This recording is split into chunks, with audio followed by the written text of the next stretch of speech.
At IM Hospital, a man gasps for breath in room 505, his eyes wide with pain as memories of Kasai and Kokoro flood his mind. The scene shifts back 13 years to IM Elementary School, where a young girl urgently holds up a large insect, insisting Kasai look at it. Despite Kokoro's clear disinterest in bugs, Takuto persistently tries to show her a large insect, much to the annoyance of their classmates. The teacher sternly warns Takuto after complaints about his behavior, while whispers among the students suggest Takuto's feelings for Kokoro are obvious. Feeling embarrassed, Takuto quietly apologizes, recalling how excited he was to be in the same group as her on a field trip. He wonders why Kasai never reacts like the other girls, even when he shows her a snake he caught. Determined to be the first to see her surprised face, his focus sharpens. Suddenly, he spots Kasai walking nearby and calls out to her in surprise. Noticing Kasai heading in an unexpected direction, he wonders where she's going and what she's carrying in that bag. Realizing she's near a shrine outside their school district, he's left puzzled. Why would she be here? Kasai suddenly swings a rock down with fierce determination, smashing the struggling bird in her hands. The protagonist watches in shock, unable to believe what he's just seen. His wide-eyed expression reveals his growing confusion and alarm at her unexpected actions. The protagonist's shock deepens as Kasai smiles with an unsettling calmness, her expression chillingly serene after the violent act. He staggers back, struggling to process what he's just witnessed, disbelief washing over him. Suddenly, Kasai's foot cracks against the ground, signaling something ominous is about to unfold. As Kasai stands silently, a sudden gust of wind sweeps through, adding an eerie stillness to the moment. The protagonist recalls that from that day at the shrine, their eyes have often met in school, a silent acknowledgement passing between them, despite the unsettling encounter. Kasai seemed fully aware he was watching, her gaze lingering with quiet intensity. Haunted by memories of a happier time before everything changed, the protagonist wrestles with his emotions as he watches Kasai walk down the empty school hallway after class. Their eyes meet once again, breaking the silence as he finally calls out her name. The tension spikes as Kasai quietly calls out his name, her calm voice cutting through the silence. His heart pounds fiercely, fists clenched tight, as she confronts him with a chilling accusation about what happened at the shrine. The threat to tell the teacher hangs heavily in the air, shifting the balance between them. The protagonist, sweating and conflicted, decides not to expose Kasai, convincing himself her threat was just a prank. He hopes that keeping quiet might stop her from causing more trouble. As Kasai dashes away, calling him a dummy, he silently resolves to let it go. Just as the protagonist is caught off guard by Kasai's sudden touch, his eyes widen in shock. Before he can react, he stumbles backward, crashing hard against the stairs with a heavy thud. The unexpected impact leaves him dazed and struggling to comprehend what just happened. The protagonist's mind drifts back as he vividly recalls Kasai's voice from that moment, her words echoing clearly in his ears. She marveled at how human necks could bend in such a way, her innocent curiosity haunting him now, despite everything. Her cheerful tone lingers, contrasting sharply with the dark memory it's tied to. The memory shifts to a graceful teacher walking confidently down the school hallway, holding her books close. Her presence commands attention, and the protagonist's gaze lingers on her with a mix of admiration and nostalgia. She smiles warmly, sharing how becoming a teacher has brought her days filled with discovery and fulfillment, a path she credits to the guidance she once received. The protagonist reflects on the dullness of recent days, recalling how gardening duty fell to just Kasai, who was absent today. Under Marui-sensei's gentle encouragement, they begin tilling the soil together, despite the heaviness of the shovel. Meanwhile, memories of Takuto-kun's hospitalization linger, marking 5 months of watching over someone who felt more like a living corpse than a friend, a visit that grew increasingly tiresome over time. The protagonist's mind drifts as they dig, the heavy, sharp metal shovel sparking a dark curiosity. Thoughts swirl. What would happen if they struck a human head with all their strength? A nervous gulp and pounding heart betray the unsettling intensity of this fleeting impulse. Alone in the empty garden, the protagonist's breath comes in heavy pants as they grip the shovel tightly, summoning the strength to push through the tiring work, despite the exhaustion. A quiet hope lingers in their heart, that beautiful flowers will bloom in the spring, but as they raise the shovel high, a sudden, intense expression flashes across their face, revealing a darker, unsettling impulse beneath the surface. With a powerful swing, the shovel crashes down, splitting the skin with a sickening crack. Shock and disbelief flash across the protagonist's face as the heavy impact reveals the skull beneath. But the hard bone resists the blow. The victim's hand twitches faintly, sending a chilling reminder that this act has crossed a terrifying line. Horror grips the protagonist as they realize their victim is still alive. Trembling with panic and doubt, the weight of their actions crashes down as they question whether to strike again. Struggling to comprehend the victim's unexpected resilience, the victim, staggering but steady, approaches with a haunting silence, leaving the protagonist frozen in terror and confusion. The victim, battered and bleeding, offers a trembling smile and insists they're not angry, gently asking the protagonist to lift their head, despite the horrific injuries. They explain the attack was just a quick reaction to a bee on their head, trying to ease the tension with an innocent excuse. Yet beneath the calm, they demand one thing. A truth they desperately need to hear. The victim's question cuts deep, hinting they know more than they let on. The protagonist's heart races as they realize this person understands the truth behind the attack. Something intentional and powerful within them.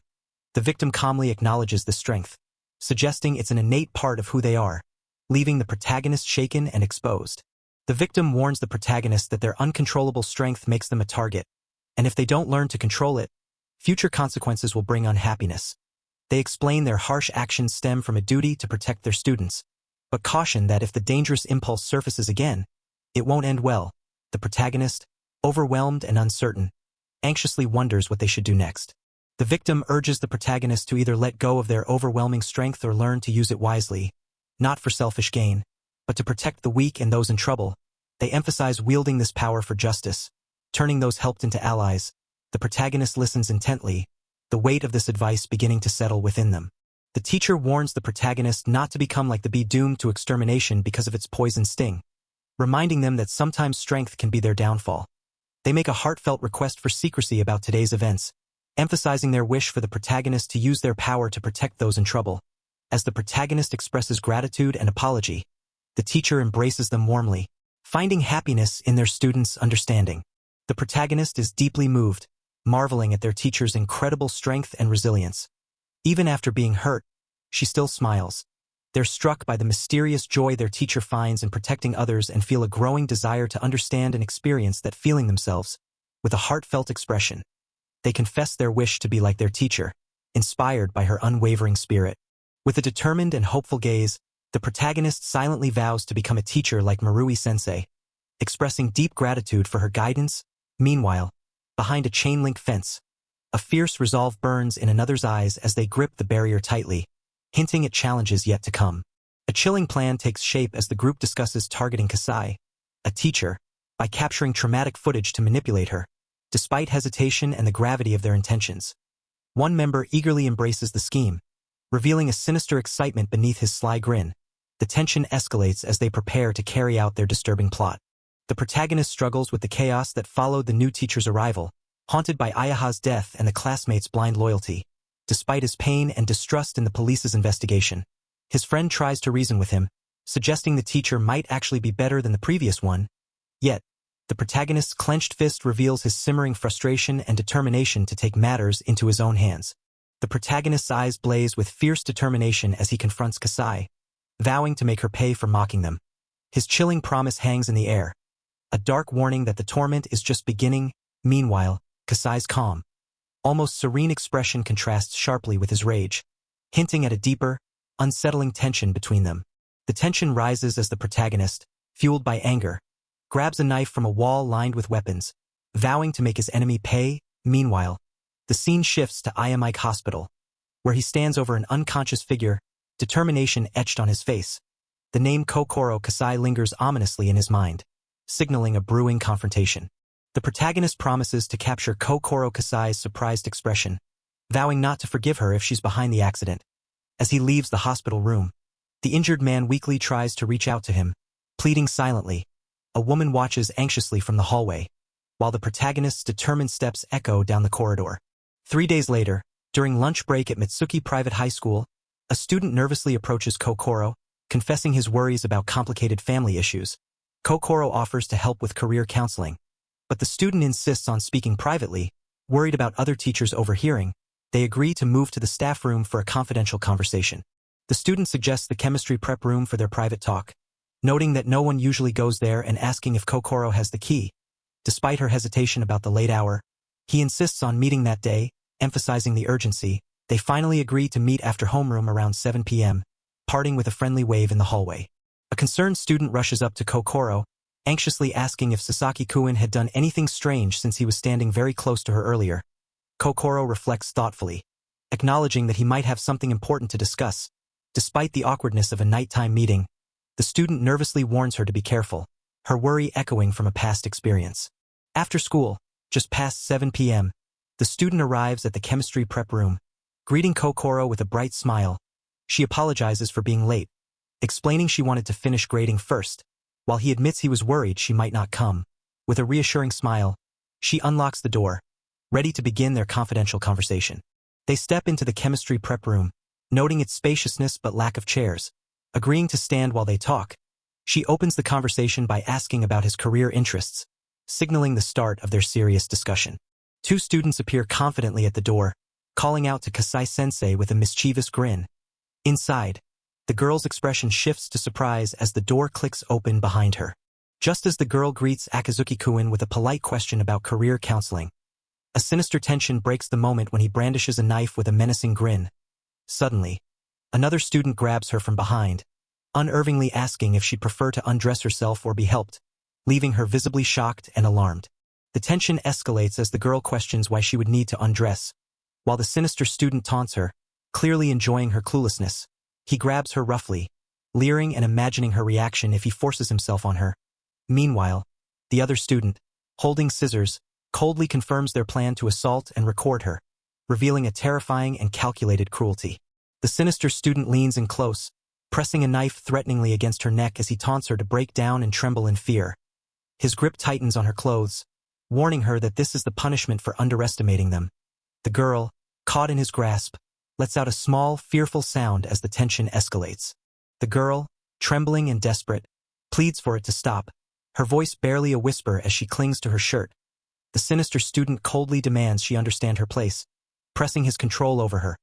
Another watches with cruel delight, mocking her fear and vulnerability, while the first promises to make sure she never forgets this moment. Tensions flare as the two boys argue over who gets to go first, each eager to assert dominance. The girl nervously pleads for them to stop fighting, while one boy smugly boasts about his preparation, having studied humiliation videos to perfect his approach. Suddenly, she shocks everyone by boldly kissing him, leaving him stunned and another watching wide-eyed.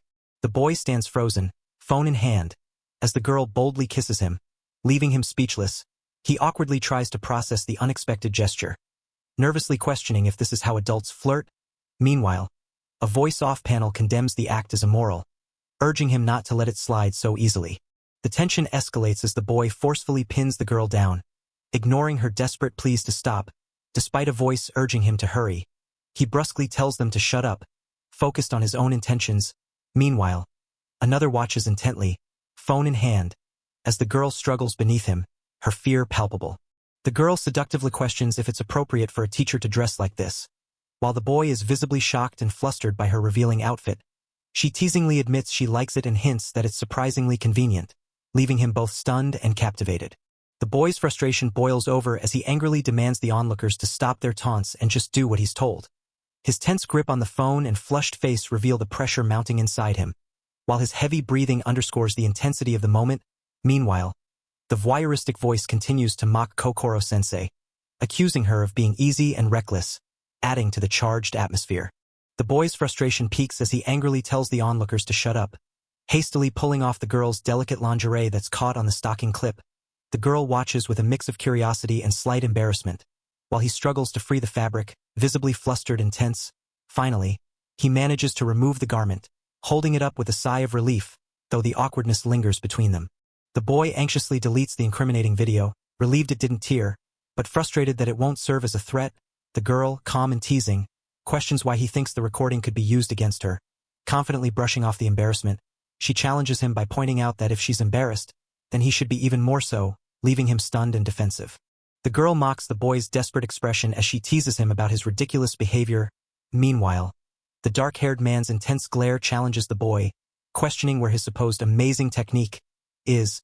The boy, flushed and breathless, recalls a lesson from his elementary school teacher, comparing himself to a bee with a poisonous sting, something the others likely never imagined. The girl pulls the boy close, whispering that a woman like her can indeed sting, as their intense proximity leaves him flushed and wide-eyed. A sudden sharp pain causes blood to drip from his hand, shocking him into disbelief.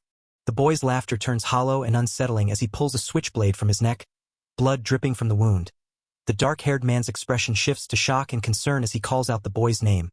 While the girl sits on the floor, watching the tense scene unfold, the boy staggers back, struggling to stay upright, clearly overwhelmed by the sudden pain and shock. The boy's confusion deepens as he struggles to understand the sudden, overwhelming sensation coursing through him. The girl, calm and resolute, presses the switchblade deeper into his neck. Her grip firm and unyielding, with a chilling smile, she bids him a final farewell, sealing the grim moment. A sudden, violent burst of blood erupts from the boy's chest as he gasps in shock, his body recoiling from the fatal wound. The dark-haired man's eyes widen in horror, his desperate cry of no, echoing the devastating turn of events. Meanwhile, a sinister smile creeps across the girl's face, her chilling satisfaction unmistakable. In a shocking instant, our protagonist unleashes a brutal attack, sending a spray of blood flying as his opponent reels in disbelief. The stunned victim staggers, coughing violently, barely able to keep standing. Meanwhile, the hero's face is splattered with blood, his expression unreadable as he grips a knife and a phone, the tension thick in the air. The protagonist gasps out a shocked name, eyes wide with disbelief as he watches Sasaki collapse in a pool of blood. A chilling smile spreads across a mysterious woman's face as she approaches the scene, her presence unsettling. Meanwhile, a hand flicks a lighter, sparks crackling ominously, hinting at a new, dangerous turn about to unfold. Suddenly, a powerful electric shock surges through the protagonist's body, his face contorted in pain and shock. His grip on the phone falters as the jolt overwhelms him, leaving him gasping helplessly. The intense current crackles around him, turning the moment into a desperate struggle against the unseen attacker. The protagonist collapses to the ground, dropping his phone with a clatter as the stun gun's electric shock continues to ripple through his body. Gasping in pain and struggling to stay conscious, he looks up in shock. The mysterious woman smirks, revealing the compact stun gun she concealed in her corset, taunting him with its effectiveness. The woman looms over the fallen protagonist with a chilling smile, her tone dripping with menace as she invites him to have some fun together. She coldly recounts how two delinquent male students tried to assault their new female teacher, setting a dark and twisted scene. The protagonist, battered and gasping, struggles to comprehend the grim reality unfolding before him. The woman grimly recounts how the two delinquent students, after arguing over who would go first, ended up in a deadly fight where one stabbed the other in a fit of rage. Meanwhile, the protagonist, trembling and weak, reaches out desperately for his phone as the chilling story unfolds. The woman coldly mocks the violent youth, calling it a reckless page from the book of adolescence. The woman taunts him further, revealing that he deleted the video of her and Sasaki-kun, calling it a waste born from impulse. She casually shows off the small knife she used, describing it as cute and user-friendly, and questions if it was a gift from him, referencing a photo where the knife was displayed in her room. The protagonist, battered and horrified, struggles to respond as the chilling truth sinks in.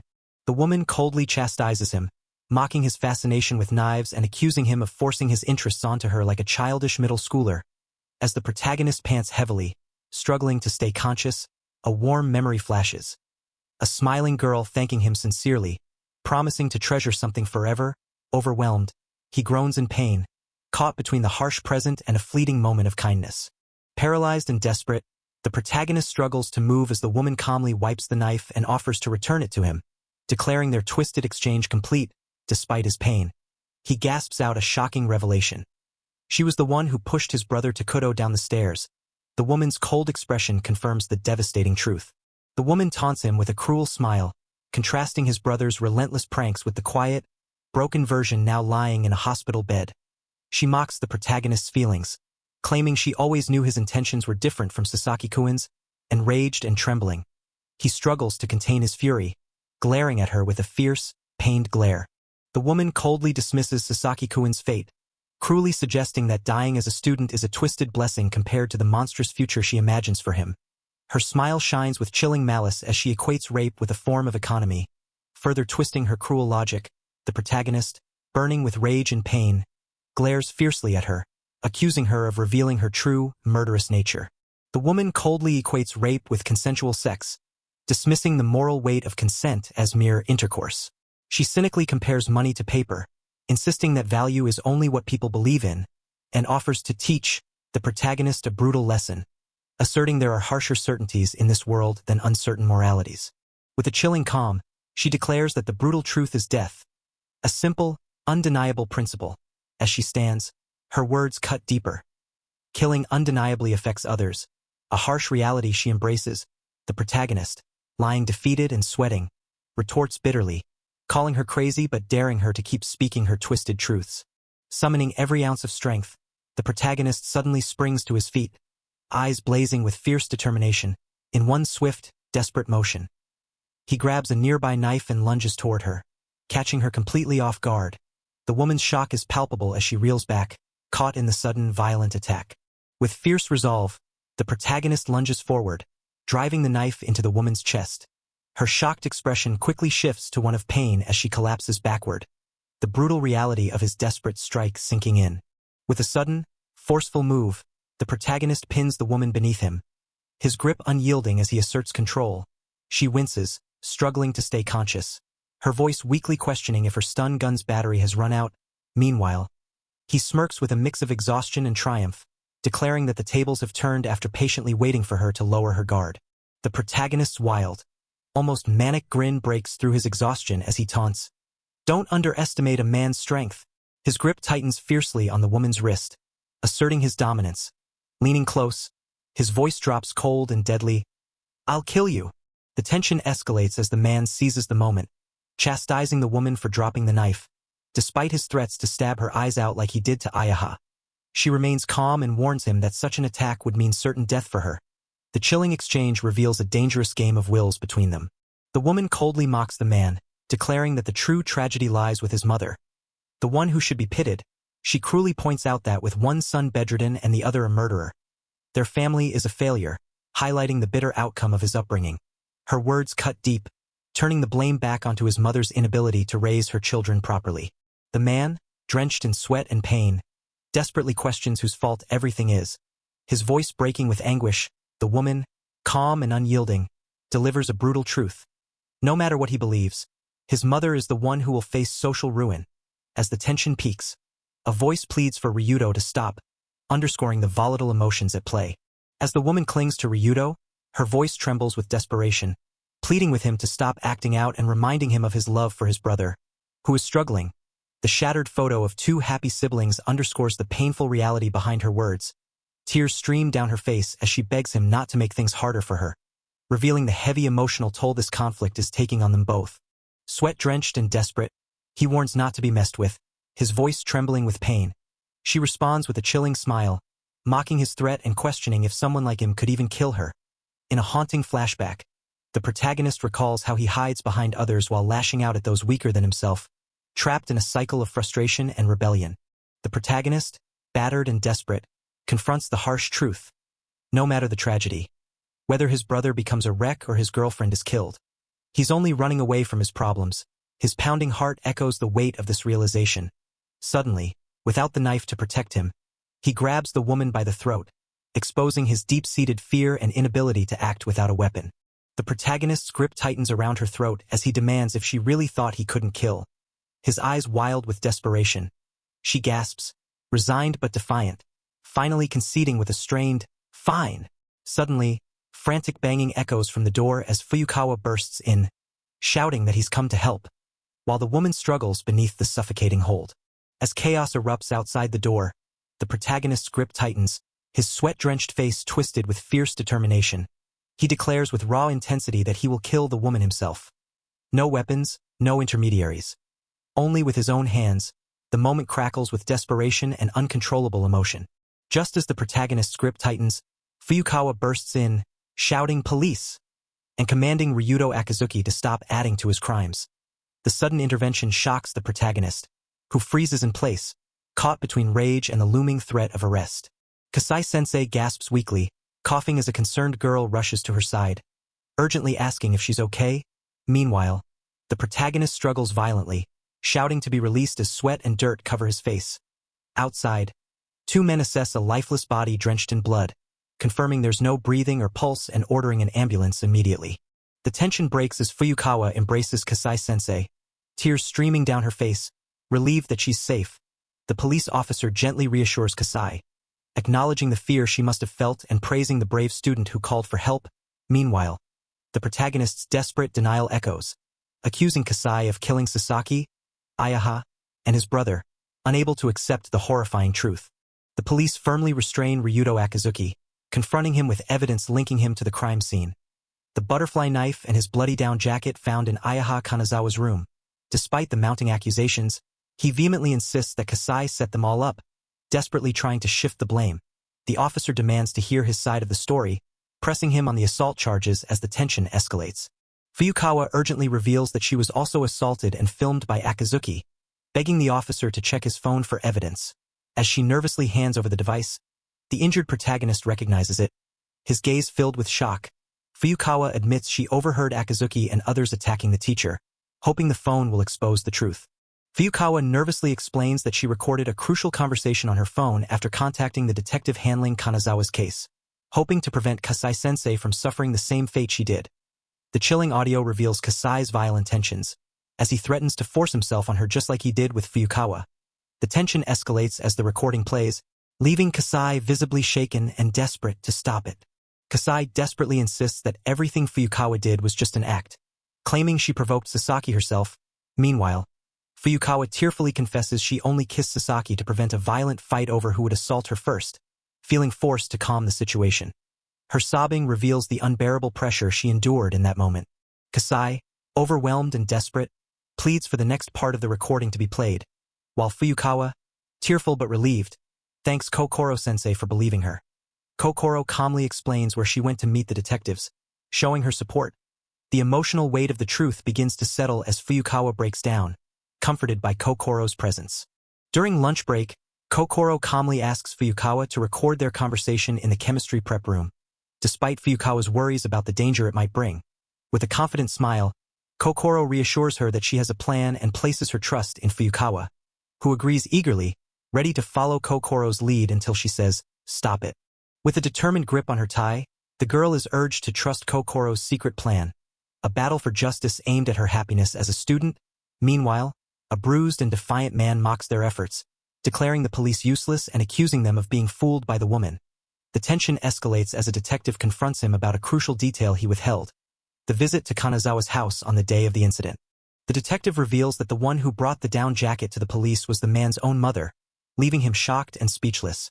As the truth sinks in, the man admits his failure to notice anything suspicious, overwhelmed by the troubling situation involving his son.